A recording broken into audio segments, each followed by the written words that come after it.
Buenas tardes. Empezamos con el modelo de examen de Marx que me habéis pedido. Ya veremos que dentro de lo que cabe es bastante fácil. Me pongo detrás para que se vea bien, o eso espero, la pantalla de la tablet. Empezamos con el modelo.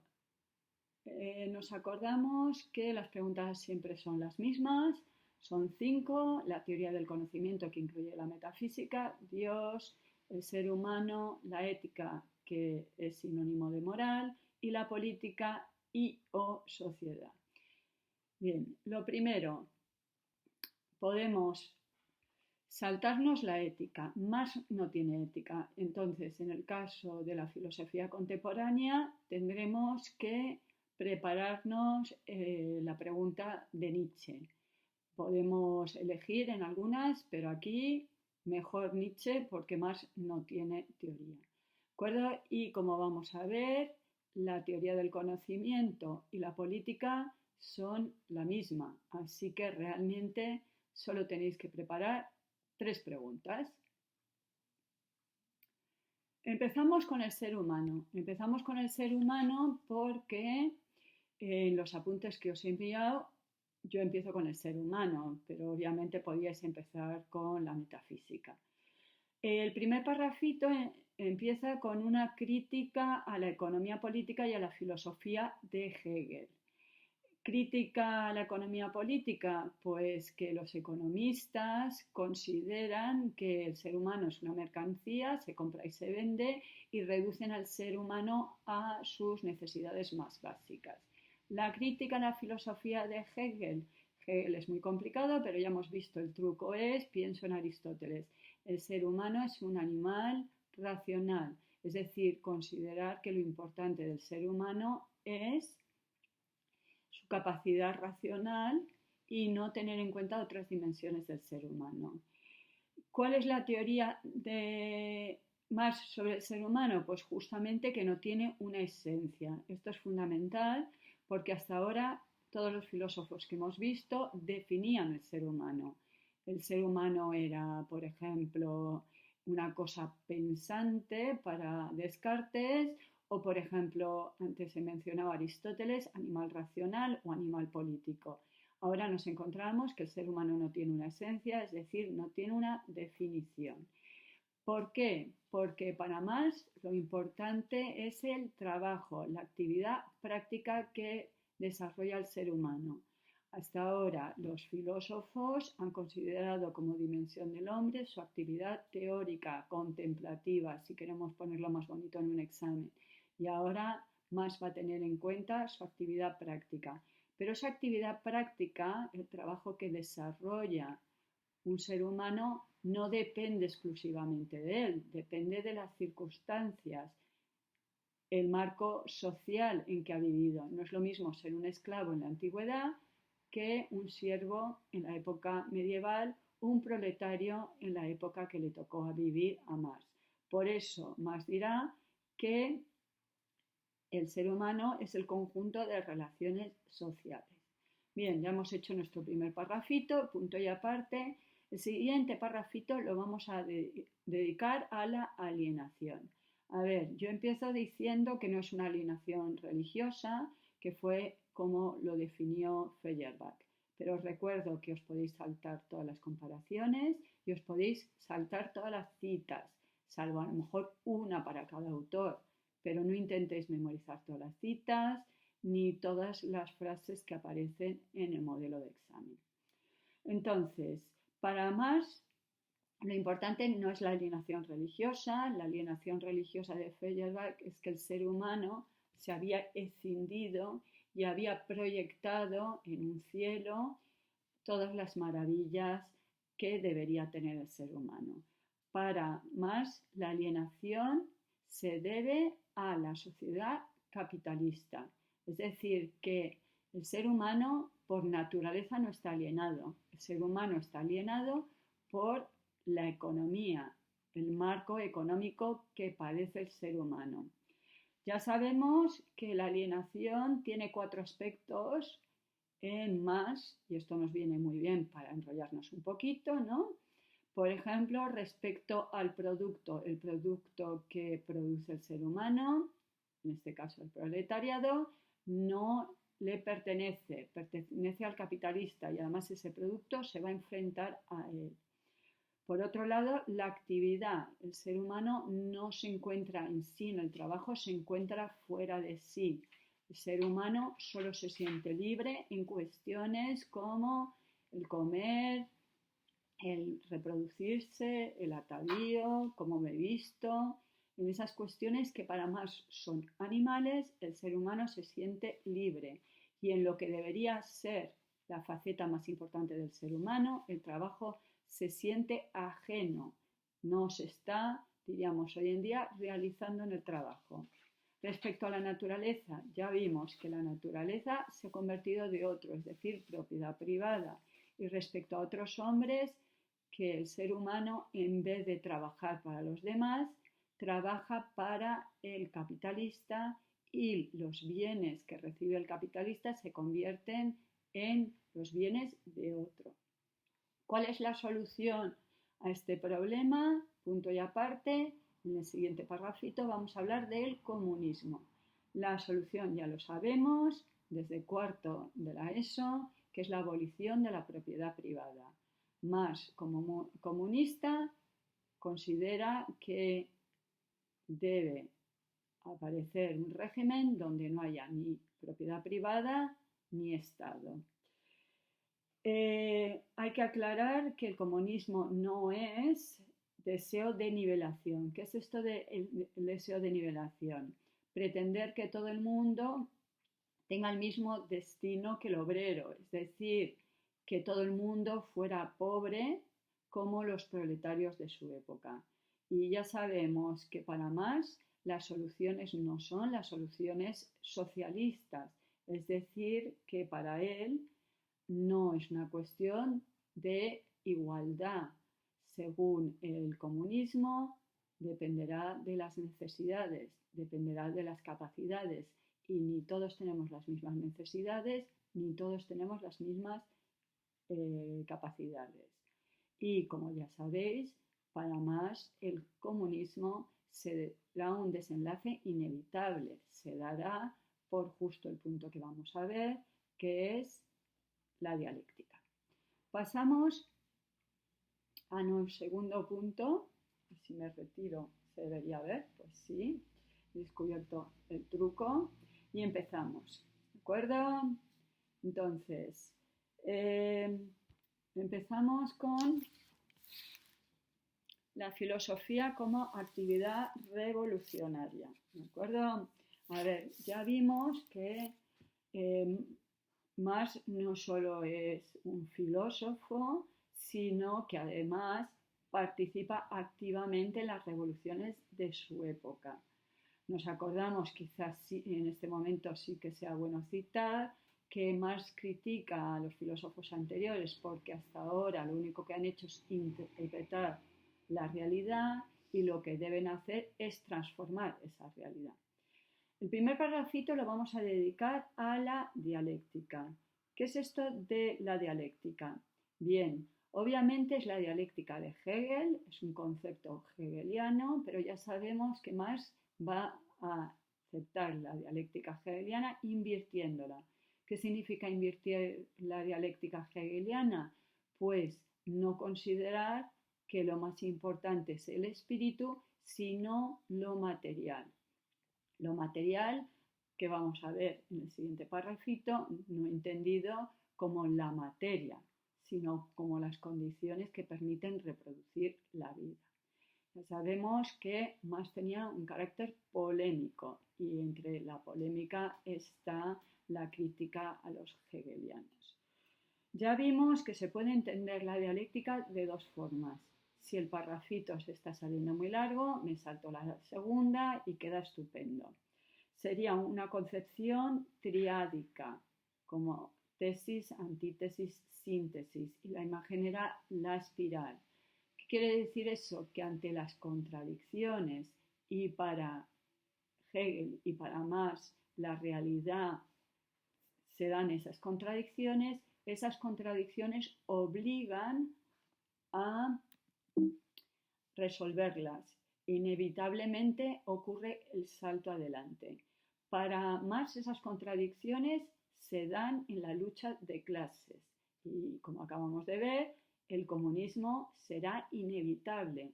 La contradicción que impera en su época es lo que lleva. Esa es la diferencia también entre la dialéctica hegeliana y la dialéctica marxista. Marx critica a Hegel porque su filosofía viene a justificar, viene a decir que en el desarrollo histórico se han ido resolviendo esas contradicciones hasta que se ha dado el Estado prusiano. Para Marx, en cambio, la existencia del proletariado muestra las contradicciones del sistema. Por lo tanto, él no viene a justificar un sistema, él viene a transformar ese sistema. Punto y aparte, siguiente parrafito lo vamos a dedicar al materialismo. Bien, no es un materialismo metafísico. Ya sabemos que Marx no dice lo único que existe es la materia, como podrían haber sostenido autores como Demócrito o Epicuro en la antigüedad. Frente al idealismo, Marx considera que la materia, la naturaleza, es independiente. Es decir, frente a la teoría de Hegel, no es el espíritu absoluto el que ha creado, escindido, alienándose la naturaleza. La naturaleza es algo ajeno al ser humano, pero frente al materialismo mecanicista, la naturaleza no es una máquina, sino que es la creación humana. La naturaleza es ajena al ser humano, sí, pero el ser humano desde hace siglos ha transformado esa naturaleza y ahora la naturaleza se ha convertido en creación humana, en construcción humana. Aquí podemos aprovechar para introducir el concepto de praxis. Ya hemos visto cuando hemos hablado del ser humano lo importante que es esa faceta práctica del ser humano, práctica en el sentido de transformar, de modificar la naturaleza. Con el concepto de praxis, Marx considera que supera todas las contraposiciones que había y todos los problemas que planteaba la filosofía anterior, que normalmente pretendía explicar el conocimiento por medio de un sujeto y un objeto, como algo activo o algo pasivo. El concepto de praxis, de actividad, de que lo que está haciendo el ser humano es una construcción, es un producto, le permite superar todos estos problemas. Vamos con la historia. Ya sabemos que la teoría más importante de Marx es justamente la dialéctica histórica. Bien, primero de todo es una negación de que las ideas tienen autonomía. ¿Y por qué Marx insiste en que las ideas no tienen autonomía frente a las condiciones materiales de la existencia? Porque justamente en el sistema hegeliano las ideas, póngase por ejemplo la libertad, era lo que era el motor de la historia. Las ideas tienen una base y es una base económica. Nos acordamos, Truquito, Marx es el padre de la economía. Dicho de otra forma, de los modos de producción. Os recuerdo que Marx vive la industrialización y se ve cómo los modos de producción van a transformar drásticamente el mundo, la naturaleza, la sociedad, las ciudades, al ser humano, ¿no? Entonces, el materialismo histórico de Marx es una teoría acerca de por qué se dan esas transformaciones.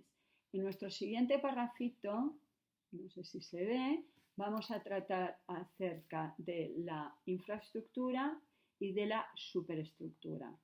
Resumiendo, la infraestructura son las condiciones económicas, como lo entiende Marx. Traducción infantil que no pongo en un examen. Cómo come el ser humano, cómo se calienta el ser humano, cómo saca adelante a sus hijos. Y la superestructura es la ideología, las teorías, las ideas, las teorías políticas, las teorías filosóficas, el arte, todo eso es la ideología, la superestructura. ¿De acuerdo? Empezamos con la infraestructura, que es lo más importante, es lo básico. para los marxistas. La infraestructura estaría compuesta de las fuerzas de producción y de las relaciones de producción. Las fuerzas de producción es cómo el ser humano transforma la naturaleza. Y las relaciones de producción son las relaciones de propiedad. Es distinto tener esclavos que trabajan para mí, que tener siervos que trabajan para mí, que tener proletarios que trabajan para mí. Las relaciones de propiedad son diferentes. Cuando es un esclavo, yo poseo el esclavo. Cuando tengo siervos, es la tierra que he heredado que posee esos siervos. Y cuando soy capitalista, en el siglo de más, lo que tengo es los modos de producción y el obrero se ve obligado a vender su fuerza de trabajo. Vamos con la superestructura. Por un lado estarían las estructuras jurídicas y políticas. Jurídicas, las leyes. Políticas, los distintos partidos que haya. Si en una época hay una monarquía o en una época hay una aristocracia o una oligarquía, o si en este periodo hay, por ejemplo, una democracia o no. ¿De acuerdo? Ya sabemos que para Marx la política no es fundamental. ¿De acuerdo? Ya sabemos que para Marx esto de que si vota un partido u otro es un engaño. Lo importante es la economía. Entonces, no es fundamental, ejemplito tonto que pone la policía y no se pone, la profesora y no se pone en un examen, no es fundamental si yo voto al PP o al PSOE. Más o menos van a hacer lo mismo, según más. ¿Por qué? Porque lo fundamental que es los modos de producción, es decir, la energía, el petróleo, la electricidad, las telecomunicaciones, las grandes empresas que distribuyen comida. Lo importante es la economía. Y los políticos no se van a atrever a hacer medidas drásticas porque si se hunde la economía, se hunde todo. Entonces, siempre van a estar, según más, siguiendo las directrices de la economía por miedo a las consecuencias. ¿Vale? Y vamos con la ideología. Os recuerdo que la ideología para Marx es un término peyorativo. ¿Y por qué es un término peyorativo? Porque no es simplemente una serie de ideas o teorías que hay en una época, sino que esas teorías, esas ideas tienen una función. Tienen una función de engañar. Entonces, las distintas teorías de distintas épocas engañan. ¿Y por qué engañan? Segunda faceta, porque justifican. Justifican que el orden es inamovible, que el señor feudal tiene que seguir siendo el señor feudal, que el amo tiene que ser el amo, que el señor burgués tiene que seguir siendo el burgués. Pongamos un ejemplo y así hacemos un poquito de repaso. Nos acordamos que Aristóteles defendía la esclavitud. ¿Y cómo la defendía? Diciendo que era natural. ¿Y por qué defendía? Según un marxista, porque quiere mantener que los amos siguen siendo amos y los esclavos siguen siendo esclavos. ¿Y cómo intenta argumentar? Diciendo que es natural. Y como es natural, es inamovible. ¿De acuerdo? Ya os puse el ejemplo de las leyes de la economía. Que el señor Adam Smith hable de la mano invisible es para decirnos la economía es inamovible y no se puede cambiar. O, por ejemplo, ya hablamos de la revolución científica. Distintas concepciones del universo vienen a justificar o no ciertos aspectos sociales. Bien, os recuerdo que la superestructura sea un reflejo de la infraestructura no quiere decir determinismo, porque esto se criticó en el marxismo. Quiere decir que la base económica va a influir sobre las teorías filosóficas, científicas, artísticas que se tengan en cada periodo. Entonces, que Marx y Engels lo que querían era darle más peso a las cuestiones económicas frente a una época donde a las cuestiones ideológicas, teóricas, se le daba más peso. Conclusión. ¿Por qué estalla el conflicto? A ver, estamos en una sociedad donde hay lucha de clases. Bien, pero eso se mantiene durante un periodo. Durante mucho tiempo se mantuvo una sociedad esclavista y luego una sociedad feudal con siervos. ¿Por qué hay una transformación? Para Marx y Engels lo importante son las fuerzas productivas, las nuevas formas de desarrollo técnico es lo que hace que cambie la sociedad. El invento del molino hizo que ya no fuera necesario tener esclavos. Y si no me hacen falta esclavos, no me hace falta hacer guerras. Y si no me hace falta hacer guerras, pues no se justifica el imperio. ¿De acuerdo? Entonces, lo importante es las fuerzas productivas.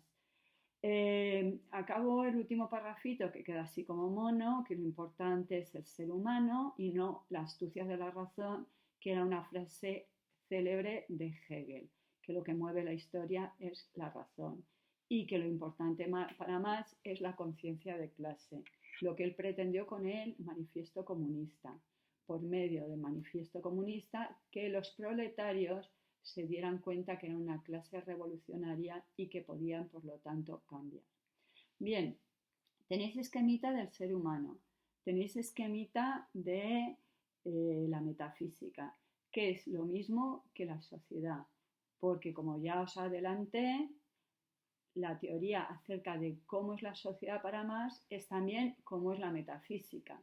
La metafísica, vimos a lo largo del curso, es qué es lo real, qué es lo que existe para un autor. Para San Agustín y Santo Tomás, Dios. Para Platón, las ideas en otro mundo. Pero para Marx, lo que existe, lo real es la sociedad. Bien, nos quedaría uno, que sería Dios. ¿Vale? Bien, obviamente Marx es un autor ateo. Por lo tanto, como ya os he comentado un par de veces, no va a demostrar la existencia de Dios. Ya hemos visto también que tampoco en sus páginas se va a dedicar a decirnos que no vale la pena demostrar la existencia de Dios. No es Kant y tampoco es Hume, ¿de acuerdo? Entonces, lo que sí podéis es hablar de la religión como una ideología, ¿de acuerdo? La religión sería la superestructura, sería algo más, ¿vale? La religión no es lo único. La religión sería una superestructura que falsea, engaña la realidad, intenta justificar la dominación de una clase social frente a otra, pero cuidado, no es la única, la filosofía también. Marx es muy crítico con la filosofía de su época, la economía también, las teorías políticas también, ¿de acuerdo? Entonces es un modo de tener dominada a la población. Entonces, en cuanto a ideología, podéis hablar de la religión en Marx, ¿de acuerdo? Hasta luego.